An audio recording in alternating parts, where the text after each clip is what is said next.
제주도에는 전통적으로 신구간이라 불리는 특별한 기간이 있습니다.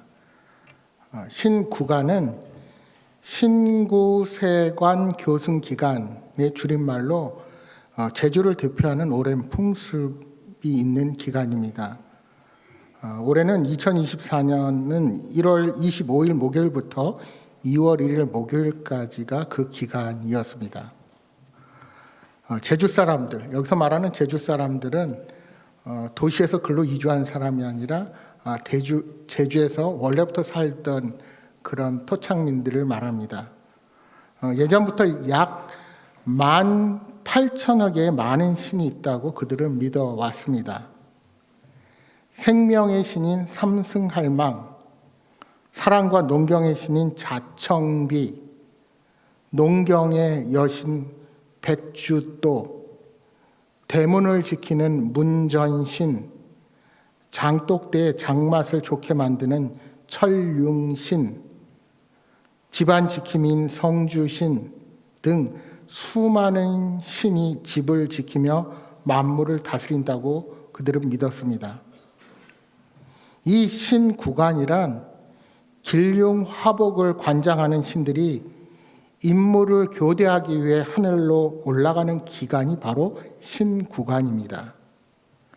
하늘에 올라가서 옥황상제에게 한 해 동안 일어난 일을 보고한 뒤 새로운 임무를 받고 돌아오는데, 그 사이, 즉 신들이 자리를 비운 사이에 이사를 하거나 집을 고치면 동티가 나지 않는다고 믿습니다.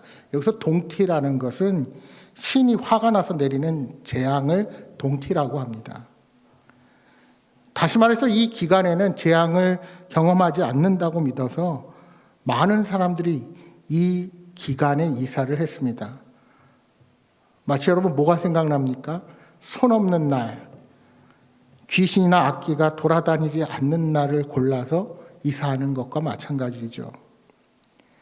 예전에 제주도에서는 이 신구간에 너무 많이 이사를 해서 이사 비용이 2배가 아니라 3배까지 오른 적도 있었다고 합니다. 최근에는 많이 줄기는 했지만 여전히 가능하면 이 기간에 이사하려는 사람들이 꽤 있다는 것입니다. 여러분, 세상 사람들도 길흉화복에 있어서 그 원인이 무엇일지 생각할 때가 있습니다. 원인이 자신에게 없다면 과연 어디서 그 원인이 비롯되었는지 고민할 때가 많다는 것입니다. 이처럼 많은 사람들이 그와 같은 생각과 고민에 빠지기도 합니다. 그래서 자신의 운명을 바꿀 수 있는 어떤 힘을 의지하기 원하고 자신의 미래를 바꿔보려고 여러 시도를 하게 되는 겁니다. 여러분, 사실 우리나라가 유교를 기반으로 조상 제사를 드리는 풍습이 있으나 불교를 가진 사람들도 똑같이 제사를 드립니다. 그러니까 돌아가신 부모님들 또는 조상의 영혼이 귀신이 되고 그 조상 귀신에게 제사를 드리는 의미가 거기에 있습니다. 여러분, 카톨릭이 처음 우리나라에 전래되고 서학에서 처음 천주교를 믿게 되었을 때 그들이 핍박을 받았던 이유는 바로 이러한 미신을 섬기는 제사를 우상 숭배로 여기고 금했기 때문입니다. 여러분, 요즘 카톨릭은 제사 지낸다 말씀하시죠? 사실 그거는 원래 카톨릭의 정신도 아닙니다. 제수이트들이 포교하기 위해서 토속신앙들을 그저 인정한 혼합에 불과합니다. 마찬가지 이유로 기독교가 이 땅에 들어와 조상 제사 문제로 많은 핍박을 받았습니다. 제사상에 절하지 않는 것을 조상을 모르는 배은망덕한 사람이라고 비난했습니다. 그래서 저도 어렸을 때, 또 제가 장손입니다. 삼촌들한테 얼마나 도망가다가 걸리고 왜 절을 안 하냐 그런 시달렸던 기억이 있습니다. 물론 그 삼촌들은 다 이제 교회를 다니고 있습니다. 참으로 아이러니한 것은 과학이 발달하고 무신론이 팽배한 이 시대에 기독교를 폄훼하면서도 죽은 조상을 제사합니다. 음식을 차려놓고 조상 귀신이 그 자리에 와서 먹는다고 생각합니다. 아직도 개업을 하면 돼지 머리를 상에 놓고 코와 입과 귀에 지폐를 넣어가면서 고사를 지내기도 하죠. 이런 시대 가운데 우리가 섬기는 하나님은 우리가 어떠한 삶을 살기 원하실까요? 여러분, 우리가 요즘 새벽 때마다 남북 이스라엘 왕조의 역사를 통해서 하나님을 섬기고 그 명령을 지켜 살아가는 것이 얼마나 중요한 것인지를 새삼 느끼고 있습니다. 열왕기상 2장 3절 말씀해 보시면 죽을 날이 임박한 다윗 왕이 아들 솔로몬에게 이런 말을 남깁니다. 내 하나님 여호와의 명령을 지켜 그 길로 행하여 그 법률과 계명과 율례와 증거를 모세의 율법에 기록된 대로 지키라. 그리하면 내가 무엇을 하든지 어디로 가든지 형통할지라.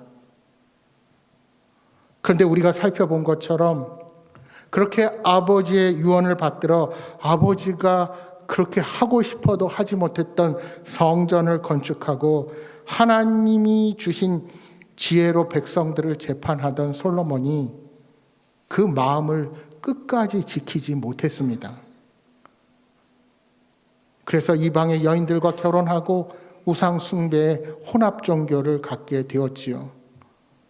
그런 이유로 아들 르호보암 때 이스라엘 왕국이 남북으로 분열하는 아픔을 겪어야만 했습니다. 오늘 우리가 읽은 본문은 그 중에 북이스라엘 왕에 대한 기록입니다. 우리가 열왕기상 16장 8절 말씀부터 오늘 읽었지만 사실 이 엘라라는 왕을 알기 위해서는 아버지 바하사가 어떤 인물인지를 살펴볼 필요가 있습니다. 바하사는 본디 여로보암의 아들 나답 왕의 신하였습니다. 그런데 북이스라엘이 블레셋과의 전투 중에 나답을 죽이고 왕에 오른 자가 바로 바하사였습니다. 그러니까 지금으로 말하면 쿠데타를 일으켜 왕권을 장악한 사람이 바하사입니다. 그리고 여로보암의 온 집을 쳐서 생명 있는 남자는 한 사람도 남기지 아니하고 다 멸했습니다. 이는 이미 하나님의 말씀을 떠나 악한 길을 걸었던 여로보암의 집안에 내린 하나님의 심판의 예언이 그대로 성취된 사건이었습니다. 그러니까 바하사라는 인물은 하나님의 심판의 도구로 사용되었던 인물이었습니다. 하지만 그는 왕이 된 후에 하나님의 뜻대로 나라를 개혁하기보다 자신의 권력을 누리는 것에만 몰두했습니다. 바하사가 이스라엘의 왕이 된 것은 그의 힘이나 지혜의 결과가 아니었습니다. 그러함에도 그는 자신을 왕으로 세우신 하나님의 은혜를 생각하지 못하고 그저 여로보암과 별반 다르지 않게 산 것입니다. 왕조의 이름만 바뀌었지 그 모든 양상은 여로보암 왕조나 바하사 왕조가 그저 판박이었습니다. 그런 결과로 여로보암이 선지자 아이야를 통해 하나님의 심판을 선고받았듯이 바하사에게 선지자 예후를 통하여 하나님의 심판의 예언이 선포됩니다. 그 말씀이 열왕기상 16장 2절 이하 4절에 나와 있습니다. 여러분 한번 2절 이하 4절을 한번 보겠습니다. 내가 너를 티끌에서 들어 내 백성이 이스라엘 위에 주권자가 되게 하였거늘 내가 여로보암의 길로 행하며 내 백성 이스라엘에게 범죄하게 하여 그들의 죄로 나를 노엽게 하였은즉 내가 너 바하사와 내 집을 쓸어버려 내 집이 느밧의 아들 여로보암의 집같이 되게 하리니 바하사에게 속한 자가 성읍에서 죽은즉 개가 먹고 그에게 속한 자가 들에서 죽은즉 공중의 새가 먹으리라 하셨더라. 하나님이 솔로몬과 르호보암의 죄로 말미암아 남북 왕국으로 나뉘고 여로보암에게 왕권을 맡기셨듯이 이제는 여로보암의 죄를 물어 바아사에게 그 왕권을 넘기셨습니다. 그럼에도 바아사는 새로운 길이 아닌 여로보암이 걸었던 길로 행함으로 하나님의 진노를 동일하게 사게 되는 것입니다. 그 결과 바아사는 여로보암과 똑같은 심판을 맞게 된 것입니다. 그래서 바아사가 죽고 그의 아들 엘라가 왕이 되었지만 이미 심판이 선고된 왕조의 패망은 시간 문제일 뿐이었습니다. 여러분 성경에 보시면 여로보암에 이어서 왕이 된 나답의 통치가 바아사의 반란에 의해서 2년에 마감되었습니다. 마찬가지로 어쩌면 똑같이 바아사에 이어서 왕이 된 엘라의 통치도 2년 만에 끝나게 되는 겁니다. 그리고 엘라 또한 신하 시므리에게 배신당해 죽게 됩니다. 시므리는 이 바아사 집안의 사람뿐만이 아니라 더 나아가서 그의 친구들까지 모두 모조리 죽여버립니다. 그것이 오늘 보면 11절 말씀입니다. 선지자 예후를 통한 하나님의 예언이 그대로 이루어지게 된 것입니다. 사랑하는 여러분, 하나님의 말씀은 반드시 이루어집니다. 우리는 하나님의 말씀을 쉽게 여겨서는 안 됩니다. 하나님의 말씀에서 벗어났음을 깨달았다면 지체하지 말고 회개해야 합니다. 그래서 오늘 본문 16장 13절에 이렇게 말씀하고 있는 것입니다. 이는 바아사의 모든 죄와 그의 아들 엘라의 죄 때문이라. 그들이 범죄하고 또 이스라엘에게 범죄하게 하여 그들의 헛된 것들로 이스라엘의 하나님 여호와를 노하시게 하였더라. 바아사의 집안 사람과 친구까지 모두 죽임을 당하는 이유는 바아사와 엘라의 죄 때문이라 말씀하십니다. 그들은 우상을 만들어서 북이스라엘 모든 백성들이 범죄하게 만들었습니다. 이것은 하나님을 분노하게 만드는 악한 죄였습니다. 여러분, 계속해서 반복되는 이스라엘의 역사에서 여러분은 무엇을 깨닫게 되십니까? 여로보암과 나답, 바아사와 엘라, 그리고 시므라와 오므리에 이르기까지, 그리고 그의 아들 아합에 이르기까지, 겉모습에는 힘의 논리로 왕조가 들어서고 그렇게 왕조가 다시 나아가는 것으로 볼 수도 있겠지만 여기에는 분명 하나님이 주시는 뜻이 담겨 있습니다. 여러분, 마치 이 열왕기상을 읽어보면요, 저는 이게 하나의 수학의 법칙과 같지 않을까 그런 생각도 하게 됩니다. 특히 북이스라엘은 그렇습니다. 똑같습니다. 왕을 이어가지만 그들이 하나님의 말씀을 듣고 돌이키지 못하고 똑같은 심판이 계속해서 멸망으로 갈 때까지 반복되고 있습니다. 왜 이들이 그렇게 힘과 권력을 잡고 오랜 시간 살 것처럼 굴어도 하나님의 심판 앞에 쉽게 무너지고 맙니까? 여러분, 천지를 창조하신 하나님께서 이 땅의 주권자여 그분이 통치자이시기 때문입니다. 하나님은 분명 종으로 살아가던 이스라엘 백성들이 애굽에 있을 때 그들을 불러내시면서 약속해 주셨습니다. 하나님이 주신 명령과 법도를 지키면 복을 주시겠다고 약속하셨습니다. 그런데 욕심과 이기심에 빠진 이스라엘은 자기 소견에 오른 대로 하나님의 말씀을 버리고 우상을 숭배하며 자기 마음대로 살아간 것입니다. 그러니까 계속해서 여러 왕조가 일어나고 그 가문이 흔적도 없이 사라지는 것의 원인은 단 한 가지였습니다. 그들이 하나님의 말씀에 순종하지 않았기 때문에 다윗의 길이 아닌 죄악의 길, 멸망을 향한 죽음의 길을 걷게 된 것입니다. 여러분, 열왕기에서 남유다를 비롯한 북이스라엘의 모든 왕들을 평가하는 기준이 무엇입니까? 그것은 그 왕들이 백성들을 경제적으로 부강하게 잘 살게 만드는 것이 그 기준이 아닙니다. 그러면 무엇입니까? 그 왕이 하나님을 대리하는 지도자로 얼마나 하나님을 바로 섬기며 사랑하며 하나님 보시기에 정직하게 서는가에 있었습니다. 그런데 여로보암을 비롯한 그의 아들 나답, 또한 그 후에 세워진 바아사와 그 아들 엘라까지 모두 하나님의 심판의 경고와 그 결과로 세워진 왕조임에도 불구하고 말씀 앞에 바로 서지 못한 것입니다. 결국 본인뿐만 아니라 자녀들에게까지 바른 신앙의 본을 전혀 보이지 못했던 것입니다. 하나님께서 모세를 통해 율법을 주실 때 장차 약속한 땅에 들어가서 말씀을 듣고 삼가 행하면 복을 주고 번성하리라 약속하셨습니다.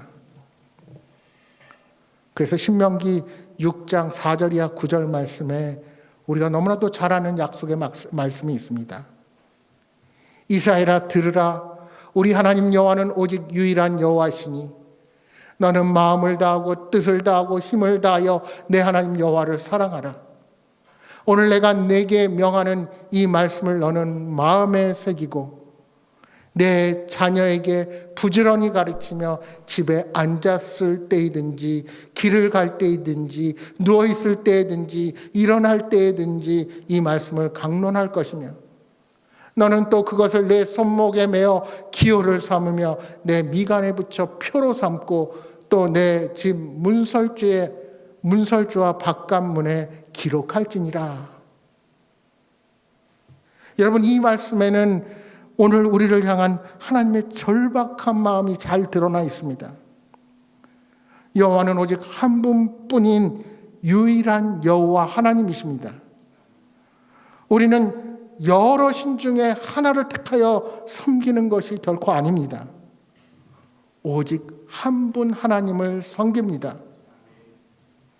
여러분, 신명기 6장 이 쉐마라고도 불리는 이 말씀은 유대인들로 말하면 교육 헌장입니다. 유대인들은 이 말씀을 날마다 암송해야 했습니다. 그것도 반복해서 암송하라 명령하십니다. 먼저 부모가 이 말씀을 마음속에 새기고 자녀에게 부지런히 가르치라 말씀합니다. 왜 이러한 가르침이 필요했을까요? 이스라엘 백성들은 애굽에서 400년이 넘는 시간 동안 노예로 살아왔습니다. 그들에게는 노예 근성이 있었습니다. 스스로 오랜 기간 노예라는 정체성을 가지고 살았습니다. 그래서 그들이 잘하는 것은 원망과 불평이었습니다. 따라서 하나님은 교육을 통해 민족을 개조하시고 노예였던 그들을 뛰어난 민족으로 바꾸고자 하신 것입니다. 그러니까 가장 중요한 것은 한 분 하나님의 뜻에 순종하여 살아가는 것입니다. 그들이 애굽에서 노예로 살아갈 때 섬기던 애굽의 모든 우상들을 완전히 버려야 했습니다. 또한 그들이 가나안 땅에 들어와 살면서 그 땅에 원래 살던 가낙 족속들이 풍요를 위해 섬기던 농경신들 앞에 기웃거려서는 안 되었습니다. 왜요? 오직 하나님만이 유일하신 하나님이시기 때문입니다. 따라서 나의 욕심과 나의 이기심을 채우기 위해 하나님이 아닌 다른 어떤 것을 섬기고 그것을 높이면 그것이 우상이요, 그것은 하나님을 사랑하는 것이 결코 아닙니다.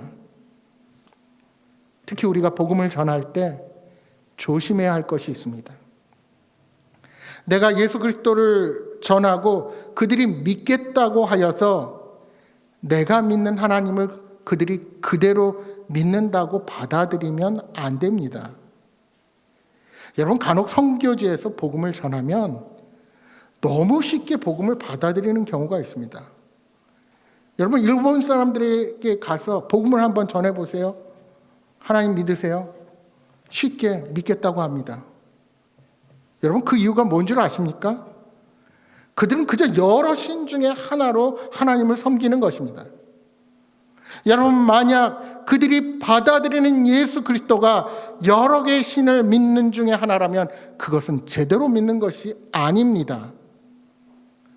우리가 그들이 믿는 여러 우상 중에 하나로서 예수님을 섬기는 것이 결코 아니기 때문입니다. 우리가 믿는 하나님은 오직 한 분이신 삼위일체 하나님이십니다. 예수 그리스도를 예배하는 것보다 더 중요하게 여기는 삶의 우상들이 내게 있다면 오늘 우리의 삶은 하나님이 아닌 다른 것을 섬기고 예배하는 그저 여러 신들 가운데, 여러 내가 좋아하는 것 가운데 하나로 주님을 섬기는 것뿐입니다. 따라서 우리 삶에 하나님보다 더 사랑하고 더 많은 시간을 할애하고 투자하는 삶의 부분들이 있다면 이 순간 돌이켜서 다 버리고 오직 한 분이신 하나님 한 분만을 섬겨야 합니다. 하나님은 살아계신 유일하신 분이시기에 우리가 인격적으로 교제할 수 있는 유일한 대상의 신이십니다. 하나님을 사랑하라는 명령은 우리의 마음과 뜻과 힘을 다해, 즉 우리의 전 인격을 총동원해서 지켜야 합니다. 하나님께서는 당신의 하나밖에 없는 아들 예수 그리스도를 우리를 위해서 내어주실 정도로 그렇게 저와 여러분을 사랑하셨습니다. 이러한 사랑에 우리도 반응해야 합니다. 하나님은 명령과 규례와 법도를 마음에 새기고 항상 자녀에게 가르치라고 말씀하셨습니다. 집에서도 길에서도 자기 전에도 일어날 때도 가르치라고 하십니다. 말씀에서 멀어지지 않도록 손목에도 메고 미간에도 붙이고 집에도 기록하여 드나들 때마다 읽어보고 기억하라 명령하셨습니다. 그렇다면 과연 북이스라엘의 문제가 무엇이었습니까? 이 가장 중요한 명령, 가장 기초가 되어야 할 교육의 전수가 전혀 이루어지지 않은 것입니다. 하나님께서 예후 선지자를 바사에게 보내셔서 그의 가문에 닥칠 재앙을 경고하실 때 그는 그 하나님의 말씀 앞에 들을 귀가 있었다면 두려워 떨면서 돌이켜야만 했습니다. 왜냐하면 여로보암 집안에 임한 하나님의 심판을 그가 직접 주도하며 예언이 성취되는 과정을 보면서 그는 왕에 올랐기 때문입니다. 그런데 그의 문제가 무엇입니까? 하나님의 말씀을 귀담아 듣는 훈련이 전혀 되어 있지 않았던 것입니다. 여러분, 내가 말씀을 듣는 훈련이 되어 있지 않으면 그 불행은 어쩌면 나로만 끝나는 것이 아닙니다. 우리의 자녀, 그 후손 대대로 하나님 말씀 앞에 바로 설 수 없게 되는 것입니다. 그래서 하나님은 먼저 부모가 마음에 새기고 그리고 어려서부터 자녀들을 부지런히 가르칠 것을 말씀하시는 것입니다. 또한 우리가 본 잠언의 말씀도 그 지혜가 조기 교육에 있다는 것을 우리에게 알려주십니다. 여러분, 우리가 읽었던 잠언 22장 6절 말씀을 우리 다시 한번 함께 읽어보도록 하겠습니다. 여러분 화면 보십시오. 같이 읽겠습니다. 마땅히 행할 길을 아이에게 가르치라. 그리하면 늙어도 그것을 떠나지 아니하리라. 아멘. 마땅히 행할 길은 사람의 도리입니다. 마땅히 행할 길은 정도입니다. 마땅히 행할 길은 평생 걸어야 할 길인 것입니다. 구세군의 창시자 윌리엄 부스 목사님은 이렇게 말합니다. 부모 여러분, 손을 써야 합니다. 빨리빨리 손을 써야 합니다. 마귀가 우리 자녀들에게 죄를 가르치기 전에 먼저 우리가 그들에게 하나님의 의를 가르쳐야 합니다. 잠언 1장 7절에 말씀합니다. 여호와를 경외하는 것이 지식의 근본이거늘 미련한 자는 지혜와 훈계를 멸시하느니라. 잠언 9장 10절 말씀에는 이렇게 말씀하고 있습니다. 여호와를 경외하는 것이 지혜의 근본이요 거룩하신 자를 아는 것이 명철이니라. 결국 가장 기초가 되는 것은 하나님을 사랑하는 것입니다. 무엇이든지 기본이 잘 돼 있고 기초가 견고한 사람은 계속해서 성장합니다. 여러분, 우리 학생들 여기 있는데 학력고사 보면 올해 문제가 쉬웠다 어려웠다 하죠. 어려워도 누가 잘 봅니까? 공부 잘하는 친구? 그 친구는 뭐가 되어 있습니까? 기초와 원리가 무엇인지 잘 아는 것입니다. 그냥 문제를 외운 것이 아니라 이 문제가 어떻게 돌아가는지 알면 문제가 어려워져도 능히 극복할 수 있게 되는 것입니다. 그래서 탁월한 사람들은 거듭 기초를 다지는 것입니다. 성공한 사람들의 공통점도 기초를 가장 중요시한다는 것입니다. 그렇습니다. 기본은 우리 삶의 우선순위입니다. 우선순위를 잘 알고 실천하면 좋은 것들이 저절로 따라옵니다. 그 우선순위가 무엇일까요? 마태복음 6장 33절에 우리 예수님께서 말씀하십니다. 그런즉 너희는 먼저 그의 나라와 그의 의를 구하라. 그리하면 이 모든 것을 너희에게 더하시리라. 내가 걱정하지 않아도, 내가 근심 걱정하지 않고 염려하지 않아도 그 모든 것을 다 더해 주신다 약속하셨습니다. 우리 예수님께서 이 말씀 언제 하셨을까요? 재물과 하나님을 겸하여 섬기지 말라고 분명히 말씀하셨습니다. 들에 있는 백합화도 나는 새들도 하나님께서 다 먹이시는데 너일까 보냐 하고 말씀하시면서 먼저 그의 나라와 의를 구하라고 말씀하셨습니다. 하나님은 그렇게 우리에게 먼저 하나님의 나라와 의를 구하는 삶을 살 것을 명령하십니다. 따라서 하나님을 경외함은 아주 중요한 우선순위입니다. 여러분, 하나님을 두려워한다는 것은 무서워한다는 뜻이 아닙니다. 하나님을 존귀히 여기고 하나님을 함부로 대하지 않는다는 것입니다.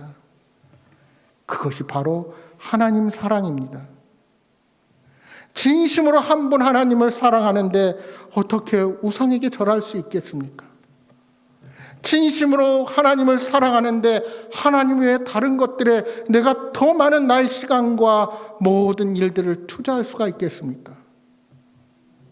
하나님을 전적으로 신뢰하는데 어떻게 인생에 닥친 고난과 역경 앞에 쉽게 넘어지고 좌절합니까?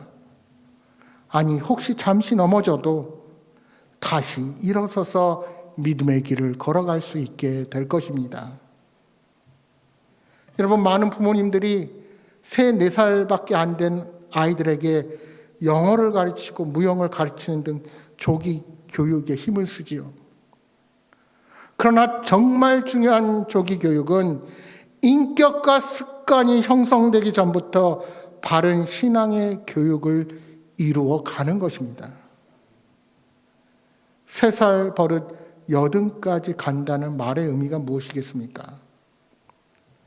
여러분, 인간은 영적인 동물입니다. 어린아이들이 모르는 것 같아도 부모의 눈빛, 그리고 자신을 바라보는 사람들의 눈빛을 보고서 나를 사랑하는지 나를 미워하는지 다 느끼게 되어 있습니다. 우리는 더 늦기 전에 사랑하는 자녀들이 하나님의 말씀과 교훈을 마음에 새기고 죄악에 물들지 않도록 최선을 다해 가르쳐야 합니다. 만약 북이스라엘을 다스리는 왕들이 이러한 신앙의 기초와 우선순위를 잘 세울 수 있었더라면 그들이 선포되는 예언자의 말씀 앞에 그들의 삶을 돌이켜서 생명의 길로 갈 수 있었을 것입니다.